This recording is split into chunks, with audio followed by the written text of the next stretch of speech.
Julia Rosen adalah seorang wanita berusia 42 tahun yang tinggal di Dudley, Inggris. Julia adalah seniman dan musisi berbakat. Orang-orang menggambarkan dia adalah sangat baik dan penuh kasih sayang. Julia membuat rencana untuk tinggal bersama dengan pasangannya, Elaine Higginson. Elaine dan Julia adalah pasangan sejenis.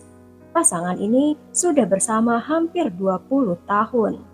Tapi mereka pernah tinggal terpisah karena mereka memiliki waktu untuk istirahat. Pada tanggal 11 Mei 2019, Julia dan Elaine menghabiskan hari mereka bersama di Wolverhampton dan mereka minum-minum di sana. Karena hari makin siang, Elaine memutuskan dia ingin pulang ke rumah. Julia belum ingin pulang ke rumah. Julia malah ingin pergi ke Birmingham untuk menemui beberapa teman dan melanjutkan malam. Julia dan Elaine melalui jalan terpisah. Julia secara tidak sengaja, dia telah naik ke bus yang salah dan menuju kembali ke Dudley, kota di mana dia tinggal. Karena Julia belum ingin pulang, Julia masuk ke pub lokal bernama Coke and Bottle dan minum miras dan Coca-Cola. Julia orang yang percaya diri dan ramah. Dia tidak masalah masuk ke pub seorang diri, karena kemungkinan Julia akan mendapatkan beberapa teman di sana. Di akhir malam, Julia mengirim pesan kepada Elaine dan memberitahunya bahwa Julia ingin minum-minum. Keduanya saling mengirim pesan selama beberapa waktu dan saling menelpon. Sebelum Elaine pergi tidur jam 11 malam, sementara Julia melanjutkan malamnya di pub. Keesokan paginya, Elaine bangun dan mengirim pesan kepada Julia, tapi tidak ada respon. Elaine terus menghubungi Julia, tapi tidak ada hasil. Beberapa jam kemudian, Elaine mulai panik. Elaine menghubungi teman-teman Julia untuk tahu apakah mereka mendengar kabar dari Julia, tapi mereka tidak mendengar kabar apapun. 2 hari kemudian, Elaine bersama teman dan keluarga Julia keluar dan mati-matian mencari Julia. Mereka menelusuri jalan yang sudah dilewati Julia pada malam dia menghilang dari pub ke rumahnya. Tapi tidak ada petunjuk tentang apa yang sudah terjadi. Takut akan hal terburuk, mereka melapor hilangnya Julia kepada polisi pada tanggal 14 Mei 2019. Foto-foto Julia disebar ke semua media sosial dengan harapan seseorang akan mengenali Julia. Polisi menyelidiki rekaman CCTV di pub Coke and Bottle dan rekaman itu polisi melihat Julia sudah mengobrol berjam-jam dengan seorang pria. Polisi menunjukkan CCTV itu kepada beberapa teman Julia untuk melihat apakah mereka mengenali laki-laki dalam rekaman itu. Tidak seorang pun dari mereka mengenali siapa laki-laki itu. Julia terlihat keluar dari pub dengan pria itu setelah pub itu tutup. Dan gambar di CCTV itu disebarkan oleh polisi dan meminta kepada siapapun yang mengenali pria itu untuk melapor. 11 hari setelah Julia menghilang, pada tanggal 22 Mei 2019, polisi menerima telepon dari seorang security setempat di pusat kota Dudley. Security itu mengatakan kepada polisi bahwa dia baru saja melihat laki-laki yang cocok dengan deskripsi pria yang terlihat di CCTV. Polisi segera berangkat ke lokasi itu dan menemukan pria itu yang sesuai dengan deskripsi, yaitu Nathan Maynard Ellis berusia 30 tahun. Polisi mendekati Nathan yang sedang berbelanja bersama pacar laki-lakinya, yaitu David Leslie berusia 25 tahun. Polisi mengatakan bahwa mereka ingin berbicara kepada Nathan sehubungan hilangnya Julia. Karena kedua pria itu tinggal bersama, mereka berdua ditangkap. Polisi menggeledah rumah pasangan itu dan menemukan sejumlah penemuan mengerikan. Polisi menemukan clipping koran tentang beberapa pembunuh dan banyak sekali buku-buku tentang pembunuh dan kanibal, bersama koleksi film horor yang ekstrim, topeng aneh, dan kepala boneka yang menakutkan. Pasangan itu juga memiliki banyak koleksi sajam, gergaji, dan kapak. Petugas menggambarkan bahwa rumah mereka seperti apartemen horor. Sebenarnya tidak ada yang salah bila seseorang menyukai film horor dan cerita kejahatan nyata. Tapi Nathan tertarik dengan hal-hal tersebut karena dia mengambil bagian dalam kursus untuk bekerja di bidang forensik.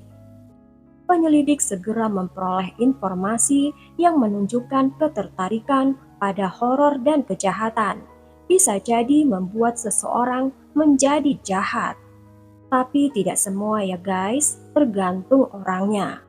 Ada orang-orang yang menyukai cerita horor dan kriminal untuk mengambil hikmah dan untuk bisa lebih berhati-hati untuk mencegah terjadinya kejahatan pada dirinya.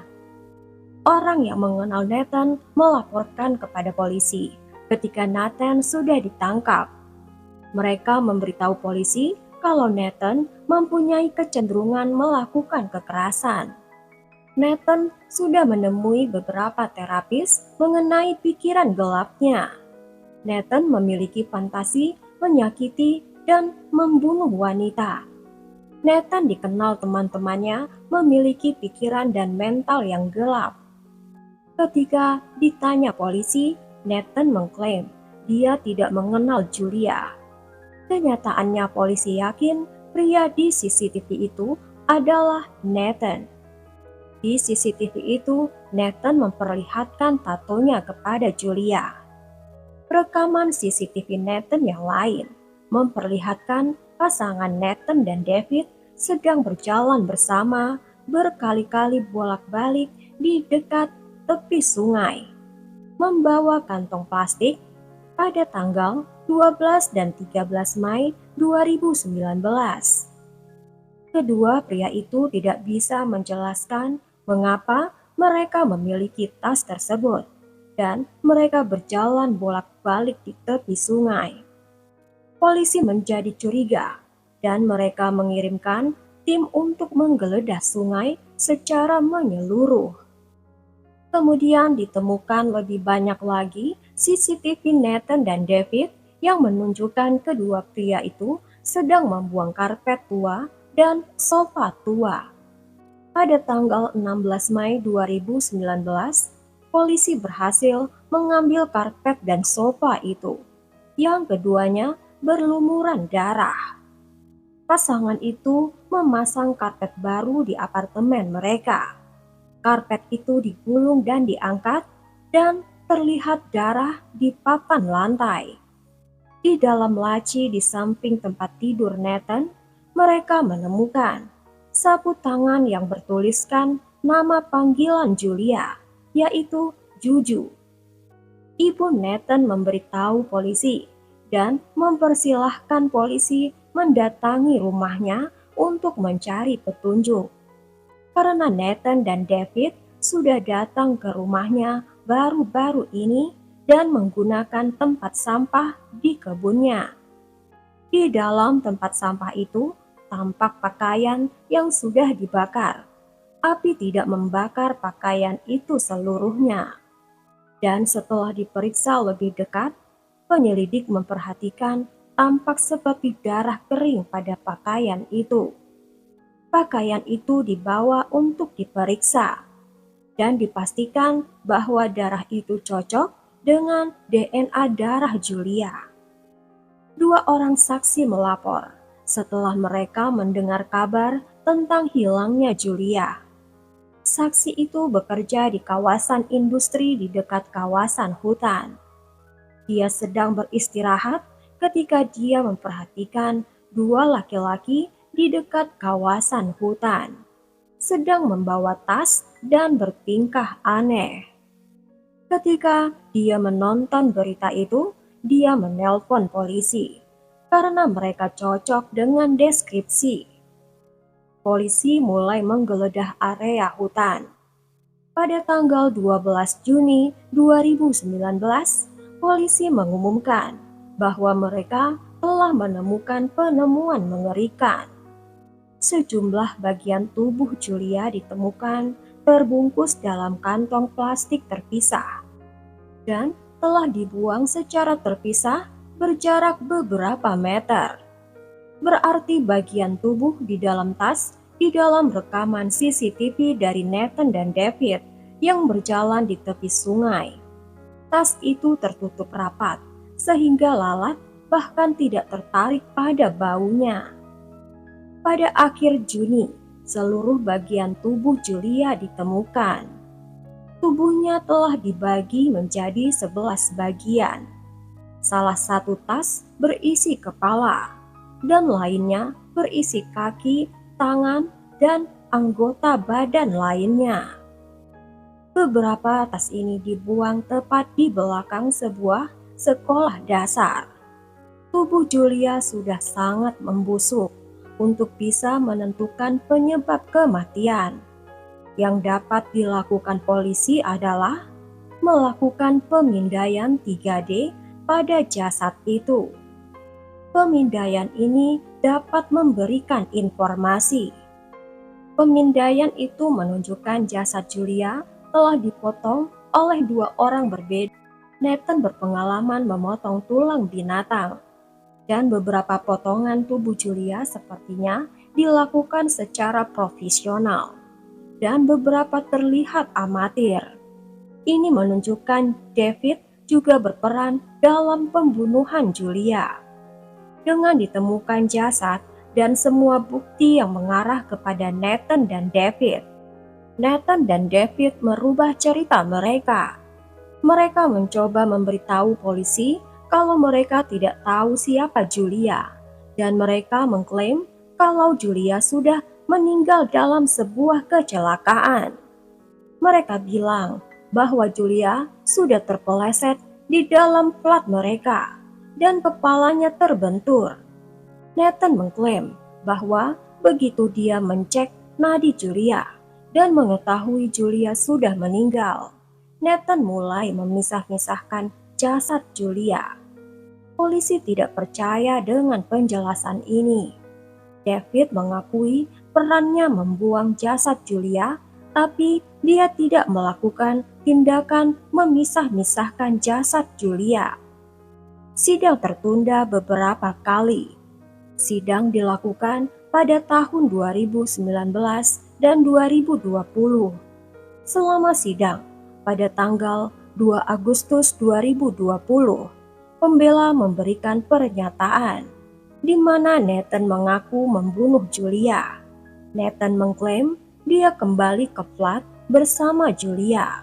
Dan ketika di dalam flat, Julia mencoba mendatangi Nathan. Ini membuat Nathan marah dan membuat dia memukul Julia di kepala dengan penggilas roti. Julia menjadi pingsan dan berdarah. Ketika Nathan menyadari Julia sudah meninggal, Nathan mulai memisah-misahkan jasad Julia. Nathan mengklaim kalau dia mendengar suara-suara di kepalanya yang menyuruhnya melakukan itu. Dan Nathan berusaha mengaku tidak bersalah atas berkurangnya tanggung jawab. Nathan menggunakan diagnosis Asperger dan depresinya sebagai alasan. Bukti-bukti menunjukkan bahwa kedua laki-laki itu mungkin terlibat dalam kanibalisme. Ketika jasad Julia ditemukan, polisi menemukan Julia kehilangan ginjalnya. Kedua pria itu menyangkal tuduhan itu dan tidak bisa dibuktikan. Hakim menolak klaim ini karena tidak cukup bukti. Tapi tidak ada penjelasan mengenai ginjal Julia yang hilang. Selama persidangan, mereka yang hadir menyatakan bahwa kedua pria itu tidak menunjukkan penyesalan atau kesedihan atas apa yang sudah mereka lakukan kepada Julia. dan apa yang teman dan keluarga Julia alami. Bahkan Nathan mengunjungi pub setempat beberapa jam setelah dia membunuh Julia, di mana Nathan terlihat tertawa dan bercanda dengan orang lain. Beberapa penduduk setempat kemudian mengingat Nathan terlihat bahagia hari itu. Dia mempersiapkan ulang tahunnya pada tanggal 21 Mai. Hakim tidak percaya bahwa Nathan pergi keluar malam itu untuk tujuan membunuh. Namun, hakim percaya kalau Nathan melihat kesempatan untuk melaksanakan fantasinya untuk membunuh wanita. Begitu mereka masuk ke dalam flat, Nathan menyerang dan membunuh Julia dan melaksanakan fantasi beloknya. Hakim juga percaya Nathan mengambil peran utama dalam pembunuhan itu. Tetapi kemudian David ikut serta dalam penyerangan dan mutilasi. Apa yang sebenarnya terjadi mungkin tidak pernah diketahui. David dinyatakan bersalah dan dijatuhi hukuman penjara seumur hidup dengan minimal hukuman 19 tahun penjara. Nathan dinyatakan bersalah dan dijatuhi hukuman seumur hidup dengan hukuman minimal 30 tahun penjara. Seorang wanita maju bersaksi dan menuduh Nathan telah memaksakan dirinya kepada wanita itu pada tahun 2007. Wanita itu baru berusia 15 tahun saat itu dan Nathan berusia 17 tahun. Nathan tahu kalau gadis itu rapuh pada saat itu dan mencoba untuk mengambil keuntungan atas itu. Nathan juga dinyatakan bersalah atas kejahatan ini. Sampai di sini dulu guys, bagaimana pendapat kalian dengan kasus ini? Tulis di kolom komentar ya. Selalu berhati-hati kapanpun dan dimanapun juga. Dan selalu berhati-hati dalam bersikap dan berbicara kepada orang lain. Karena kita tidak tahu, mungkin saja sudah menyakiti orang lain. Sampai di sini dulu guys ceritanya. Berikan subscribe, like, dan tekan juga notifikasinya untuk yang belum subscribe channel ini untuk cerita yang lain. Terima kasih sudah menonton.